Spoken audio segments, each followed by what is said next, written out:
Hindi lahat ng boto ay pare-pareho. Hi guys, this is Attorney Nato Docado. Welcome to Usapang Batas with Attorney Nato Docado. May tanong ba kayo sa batas? Comment down below and sasagutin natin yan. Nakita nyo naman, anong nangyayari sa Senate ngayon? Iba-iba ang sinasabi nilang boto. Una, sabi nila may question on quorum. Pangalawa, may question on voting kung sino ba ang tamang Senate President. And pangatlo, ilan ba talaga ang dapat na boto para makapag-convict kayo sa impeachment. Sasagutin natin yan.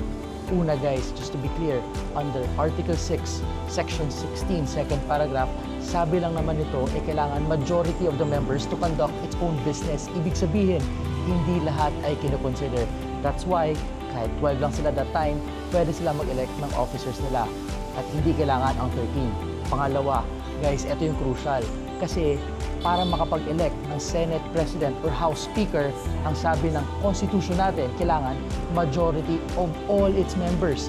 Ibig sabihin nun guys, lahat sila kailangan ika-count.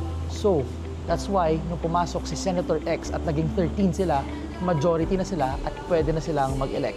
For the House naman, very interesting case guys kasi merong isang member na i-expel. So mathematically, pag titignan mo, originally, kung hindi na-expel yun, kung 318 yun, 160 to elect a new speaker, but 370 na lang sila ngayon. Ibig sabihin, 159 or 317 divided by 2 plus 1 ang kailangan para makuha majority or 159. Pangatlo guys, and eto ang pinaka-crucial kasi eto yung debate ngayon. Sinasabi nila, ang 2/3 vote ay magdedepende una doon sa 24 and ang kabilang side naman nagsasabi, hindi, magbabase lang yan kung sino ang pwedeng umattend. Guys, very clear ang Constitution.